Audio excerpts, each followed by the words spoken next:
بڑے دبدبے ہیں, بڑے ڈیرے داریاں ہیں, بڑی بھینسیں, بڑی گائیں, بڑے کھانے والے, بڑے لانگری. میری ماں بوڑھی تھی, ایک کونے میں پڑی رہتی تھی, پر جب سے وہ گئی ہے یہ مجھے محل نہیں لگتا, مجھے قبرستان لگتا ہے. مجھے لگتا ہے یہ قبرستان ہے. ماں اور باپ تو تیری نعمت ہے بھائی. ہم بچے, ہمارے آج کل کے بچوں نے ایک مسئلہ بڑا پکا یاد کر لیا. کہتے ہیں مولانا پیر صاحب پسند کی شادی کرنا جائز نہیں. میں کہتا ہوں صاحب اور بھی بڑی چیزیں جائز ہیں, صرف ایک ہی شے جائز رہ گئی ہے. رسول پاک صلی اللہ علیہ وسلم سوائے اللہ کے کسی کے پابند نہیں, کسی کے پابند نہیں.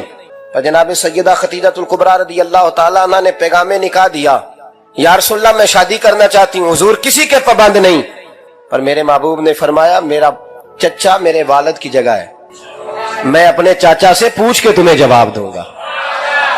یہ ہے پسند کی شادی جو میرے نبی نے بیان فرمائی ہے. تو سارا کچھ کراس کر کر کے گزر جاتا ہے. یہاں تو حال یہ ہے کہ پالنے والا کوئی اور سائے میں بیٹھنے والا. باغ تیرے دی کر کر راکھی میں ساری عمر گزاری, تو جدوں اے پھل پکن تے آیا تے لے گئے ہور بپاری. اور بیٹا گزرتا ہے اماں کے دروازے کے آگے سے, اماں کے دروازے کے آگے بیٹا امرود لے کے آیا ہے 6 کلو. توجہ ہے میری بات پر؟ ادھر دیکھیں جی, چھوڑیں تھوڑی دیر ہماری سنیں.